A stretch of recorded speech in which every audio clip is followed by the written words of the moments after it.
For our special on Black History Month, Dwain Kyles talks about his experience as a black man living in the United States. Dwain also shares a story about his late father, who knew Reverend Dr. Martin Luther King personally. Dwain also talks about why the entire country must learn about and celebrate Black history. I'm your host, Kevin P. Henry. Tell me about the experience with your dad and Dr. Reverend Martin Luther King. Well, if I may, just give a little bit of background on Please. how we got to Memphis, because I think that provides context. My dad, as a young person, was a singer, and he started preaching because his father had been a preacher. He lost his dad when he was about 16 years old. And then my grandmother married another preacher. And so the preaching thing was kind of in the genes and in the blood. But he was called to a church in Memphis when he was about 26 years old. And the church Monumental had split off from another church. There was about 39 members. He founded the church. He was a founding pastor. And for 55 years, he pastored that church until dementia robbed him of that ability. But he loved that church, and I had no appreciation for how significant growing up in a church where the pastor loved the people and the people loved the pastor and his family. Mrs. Whitten used to make us cakes every Saturday, and her husband would deliver them to our house every Saturday for probably 20 years. Every Saturday. Would not accept anything for it. And I mean, that's an example of the kind of just affection they had for us. Now, a lot of these people were not formally educated. A lot of them, as the church got more and more mature, we attracted more of that kind of people. But these were just everyday people who, taught me the importance of community. And when we moved to Memphis, you could only go to the zoo on Wednesdays. Black people could only go to the zoo on Wednesday. Now, that was a tremendous shift from having grown up my first 5 years of life in a community where I was speaking Chinese, Italian, Spanish as a 5-year-old, because our community, our neighborhood was, and our street was completely diverse. So I went from that to basically Memphis, where there were Black people and white people. And Black people were really, really second, third class citizens. So there was a lot of culture shock there. And that is what kind of catapulted my father into the movement, because I cannot say that he was an activist in Chicago. He was a singer and a preacher. But moving to Memphis, just the blatant disregard for the humanity of his members and people who were similarly situated really kind of pushed him into the role of being an activist. So he spent years being arrested, and I grew up, as part of my growing up, I used to go to marches and, participate in all kinds of civil rights meetings. That was just what we did. He was the first, our church became the first satellite of Rainbow Push when it was established. And Dad was the Southern Regional Director. So that was the environment in which I grew up. In 1968, I was at baseball practice on April 4th. And the night before, we had been to the meeting where the famous Dr. King gave the famous speech about I've been to the mountaintop. And when my father describes that, there's a documentary, short doc, called Witness, from the balcony of room 306. And in that short doc, he describes how that night he almost didn't go. That speech almost didn't happen because it was raining and storming terribly. And so the people who were really responsible for the event at Mason Temple were afraid that nobody was going to come because the weather was so bad. But what happened was, now there were no cell phones in these days. What happened was they got there to the meeting, and Dad said when he and Reverend Abernathy walked in, because I think Reverend Abernathy was going to speak in his place, and they were just going to give Dr. King a break. Uh, but they got there that night before April 3rd, and when Abernathy saw the reception that they got, he was really clear on the fact that that reception was not for them. That was for Dr. King because they thought Dr. King was coming. He gets on the phone, no cell phones. He gets on the phone. He calls Dr. King, says, "You got to come. You've got to come because these people are out here in this weather and they really want to hear what you have to say." So he came.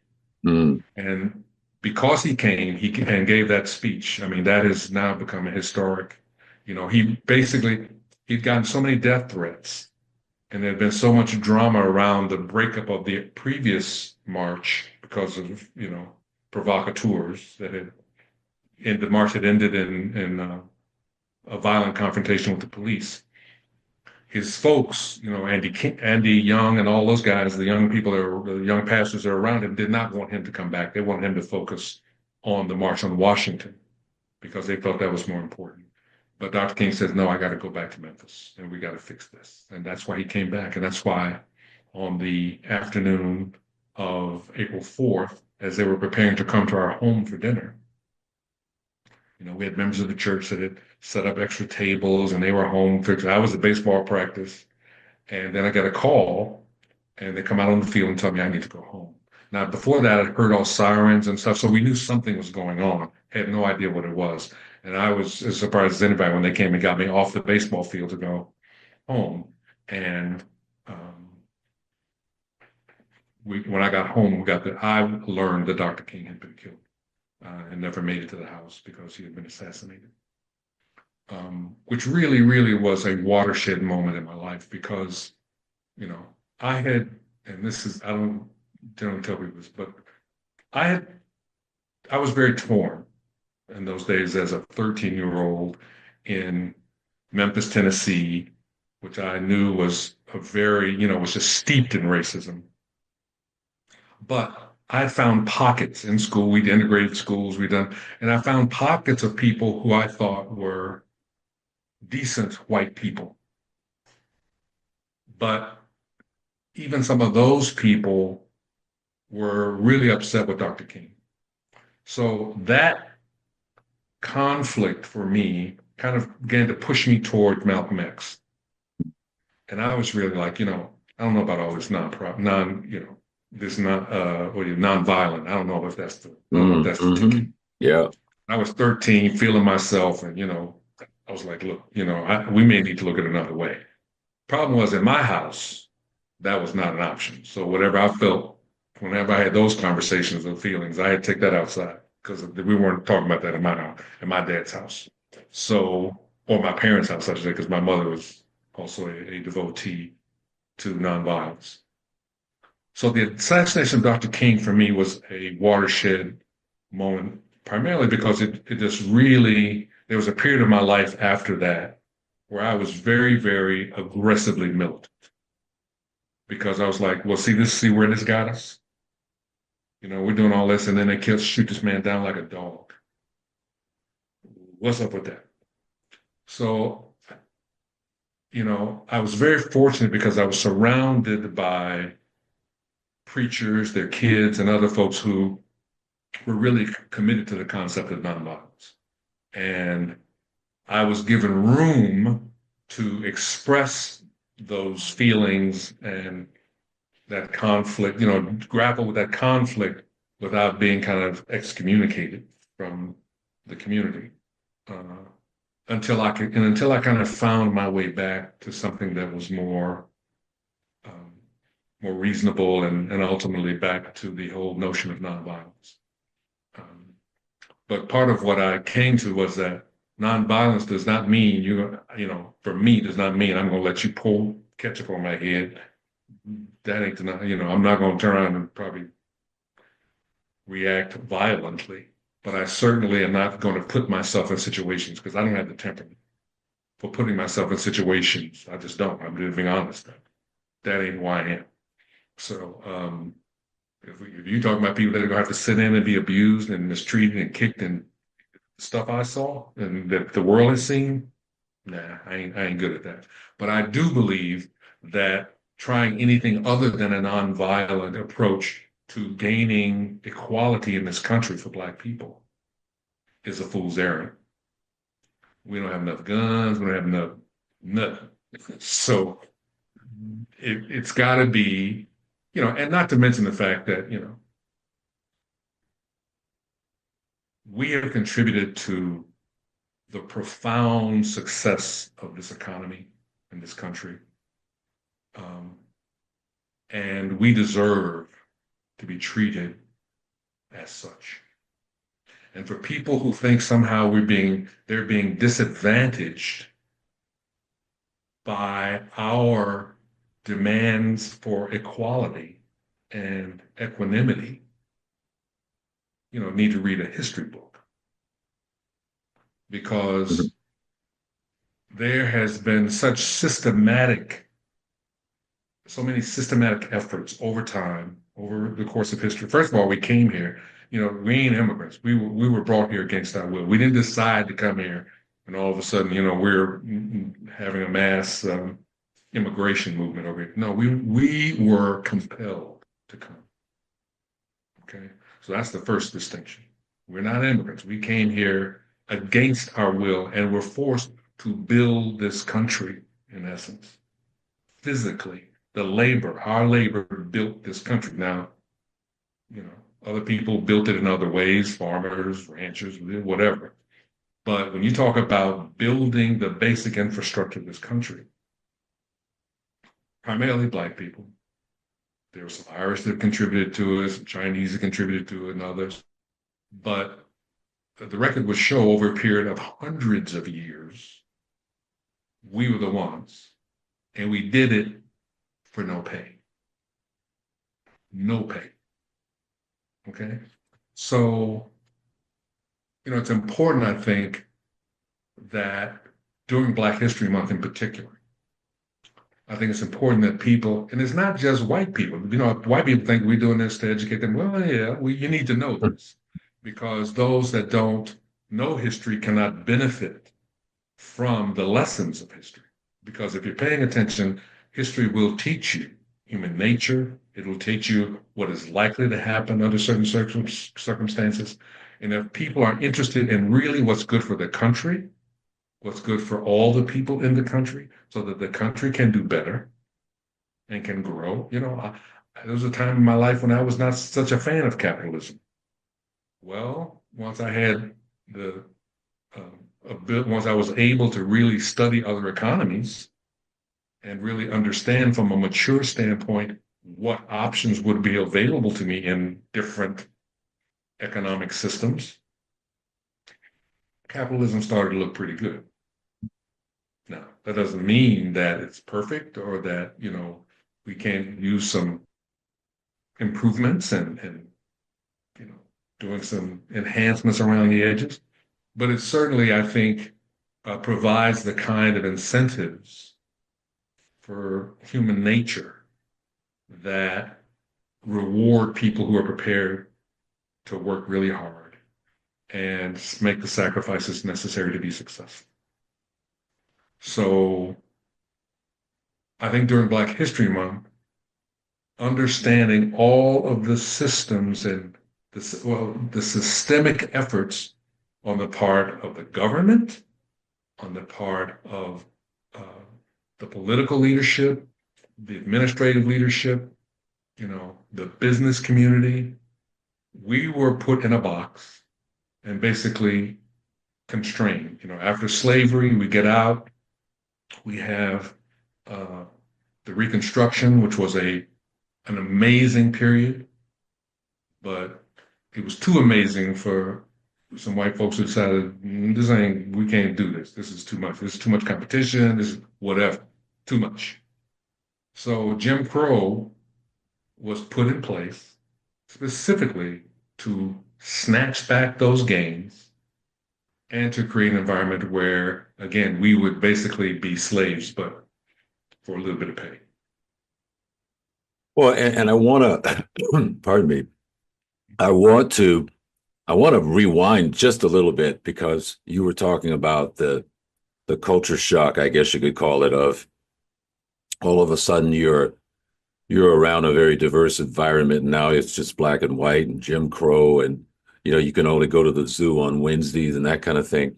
I always wondered because I grew up fortunately in Los Angeles in the 60s, the 70s, and there was plenty of racism there, but it wasn't like what you described in that there was blatant segregation and white only and black only, this, that, and the other. But what did the white, when you went to the zoo, there's white people there. What did the white, because I know the white people were on board with this because even if they felt like this is wrong, they weren't going to say anything. They're going to kind of go along with it. So were the white people mean at the zoo, or were they just kind of indifferent, or did you get stares when you went to the balcony of the segregated movie theater? I mean, what were they like? So I wish you'd gotten to know my father because Hmm. even as a young preacher, little, 26, 27 in his 20s, he was like, we're going to stand on principle in this family. We won't be going to the zoo until we can go whenever we want. Because that was what he was used to. He'd grown up in Chicago. And he was born in Mississippi, but he grew up in Chicago. And he was like, no, we ain't doing that. If we can't go whenever you want to go, we don't go. So, I would sneak literally to the movies and sit in the balcony because he wasn't having that either. And when we snuck into the balcony, I mean, it was just us up there. So, you know, I just wanted to go see the movies at that point. I was like, we go, everybody be talking about the movie, and I didn't know anything about it, so I found a way to do that. But he was adamant about that. And I can tell you this. As I said, we integrated the schools. My sister was among the first students to integrate elementary schools. The plan was the NAACP, SCLC, the organizations that really had come together to figure out a plan for integrating the city and the South in general, felt that they wanted to start with first grade in the elementary schools and then work their way up every year, or see what happened with that, because they felt that the babies would get the least pushback. That was the strategic thinking. Well, not so much. My sister was traumatized by having to literally walk down the sidewalk to get into the school with screaming adults, cussing, but just really, really, really ugly. Being held back by the police, and all she was trying to do was go to school. That's it. Like the picture, Norman Rockwell picture with the little girl. That's reminds me so much of Dwain with little pigtails. Um, and so for many years, Dwain had a hard time because she was already an introverted child. She was very shy. Did you say her name was And DeWania? Dwaina Kyles, DWANIA. My Okay, because sister next to I me. have a cousin named Dewana, but it's DWANA. Oh, really? Okay. Yeah, Well, that's but the first. That's the first. Um, sorry, I had to she interject was that. such an introvert. It was so traumatic for her. And I was in an all black school in first grade, and I started second grade at that school, and she started first grade at Bruce Elementary, which was the first uh, all white school to become integrated. And so there were 13 of these children that went to different schools. Not 13 different schools, but 13 children who went, two, three per school. So they'd have somebody there. Um, and she uh, went, and I came the next year. So I was a third grader when I started there. But I tell you, I fought.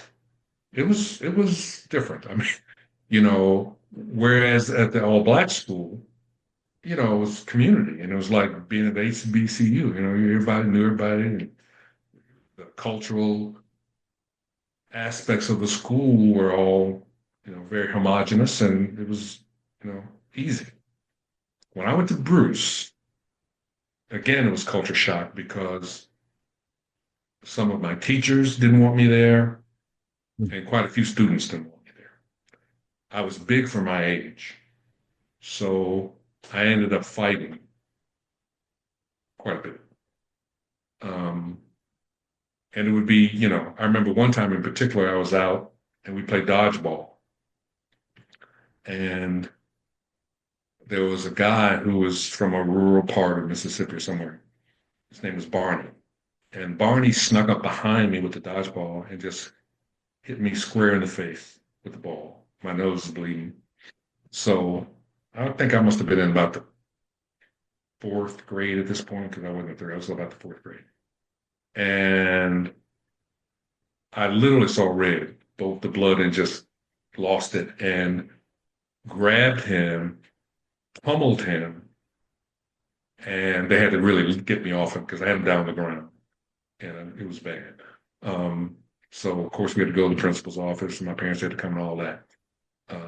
But I think what emboldened me to be able to feel I could defend myself and be okay was that my parents came and they totally, I think, shocked the principal, because they were trying to, I guess, get them to, they wanted to suspend me on that. And my parents were like, no, you're not doing that because you didn't start it. We can get witnesses, blah, blah, blah. Because they just asked me what happened. And I told them. And there were lots of witnesses. So that was the beginning of me really beginning to feel as if I had some power in that situation, even as a fourth grader, because I knew my parents had my back. And no matter what, as long as I didn't start anything, they didn't mind if I finished it. In spite of the non-violent kind of thing, we drew the line that people put in your hand. You put your hands on me, then you get hands put on you. And that, because, like I said, I've never been different in my personality. So it was very much in your face. It was, but you know what? Kids are very, very resilient. And I think this is important to say. My wife always tells me, I'm a child of the movement and I should write a book with other children of the movement. Even with Barney, for every Barney, there were at least 2 or 3 kids who were white or Hispanic that didn't condone that, had my back, were like, no, this is wrong.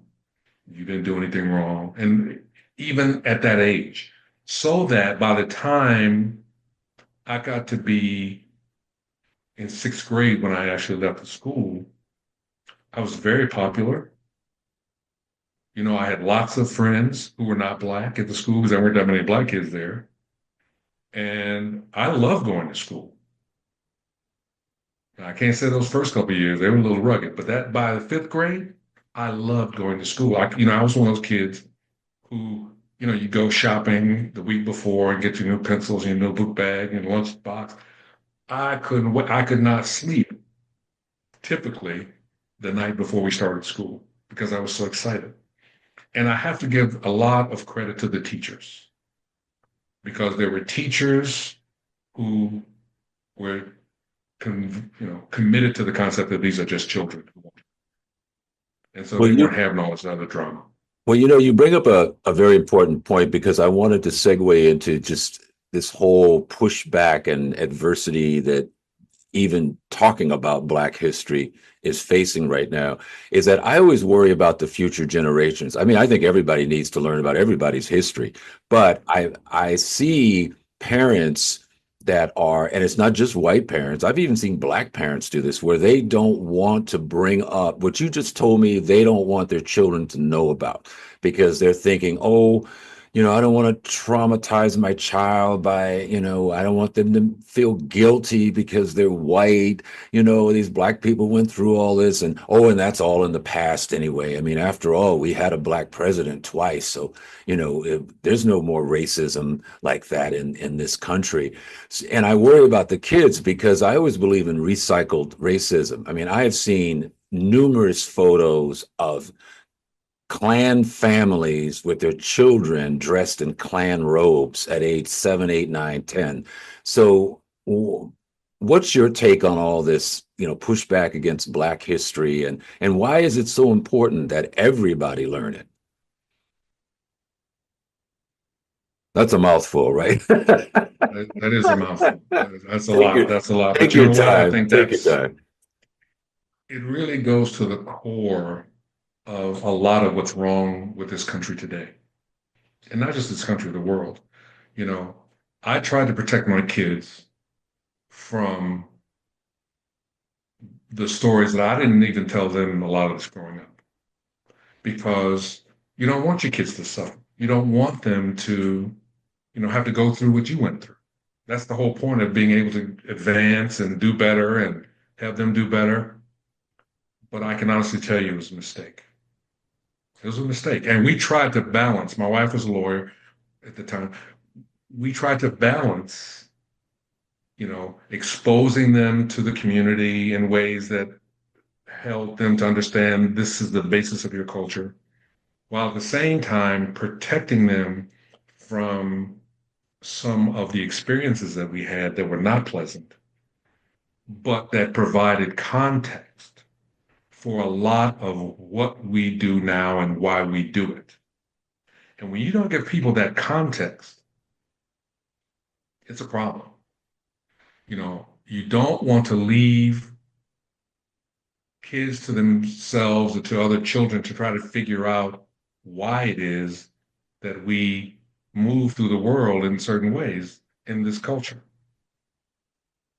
And there's no denying, we've always had to do it. We've always had to be if you're going to be successful as a Black person in America, you got to be bilingual, even though you speak in English in both contexts, You got to be able to communicate with your people and your your level of cultural comfort provides, I think, with the grounding that allows you to go into other communities and be successful because we know their history. We're going to learn their history. Mm-hmm. If we don't know our own and we don't have the grounding in that cultural affinity and frame of reference, then I think it makes it very difficult for us to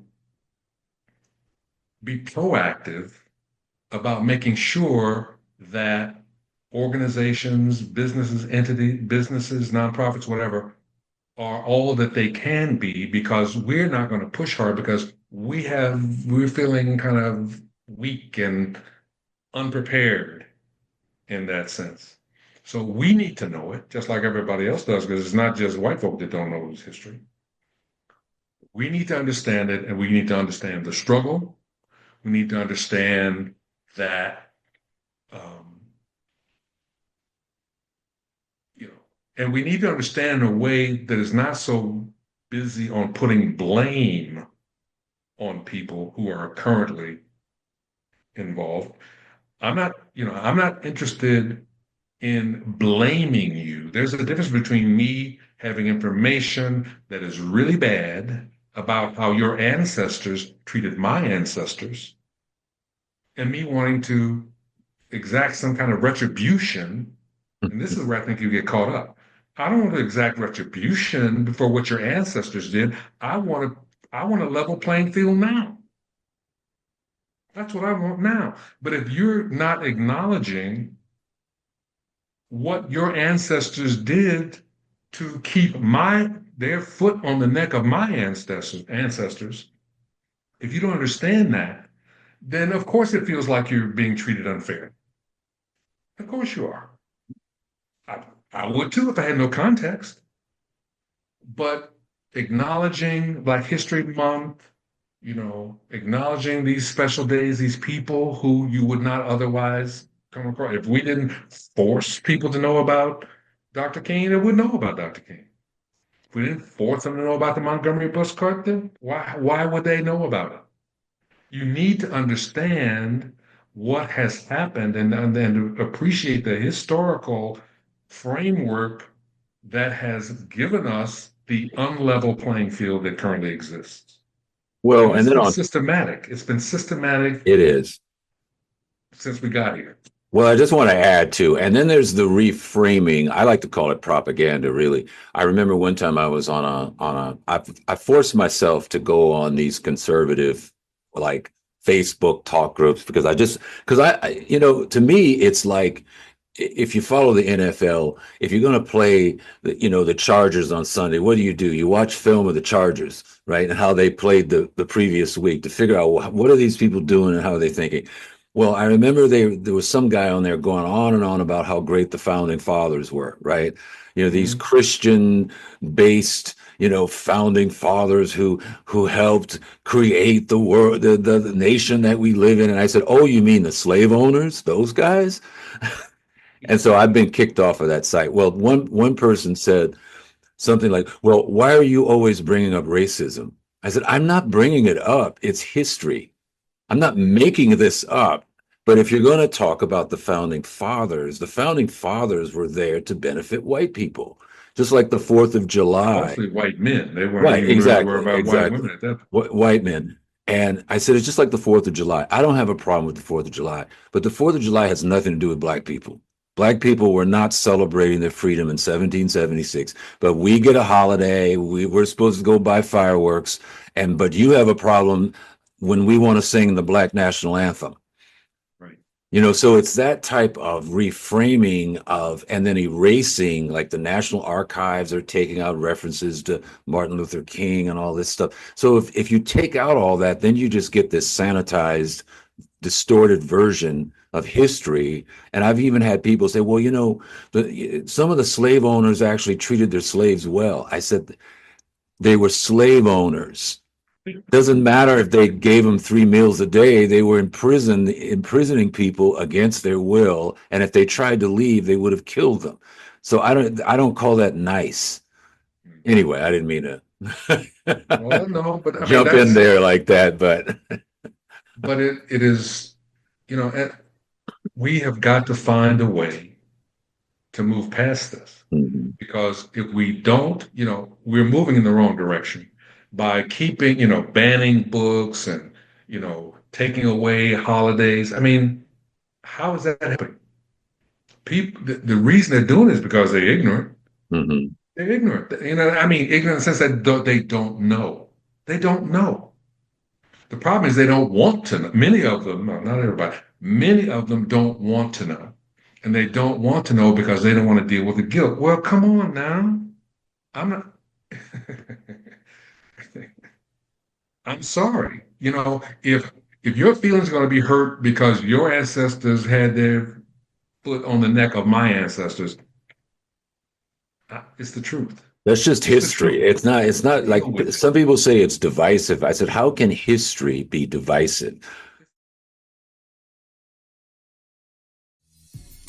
That was my interview with Dwain Kyles, who talked about his views on Black History Month and his experience as a black man living in the United States of America. I'm your host, Kevin P. Henry.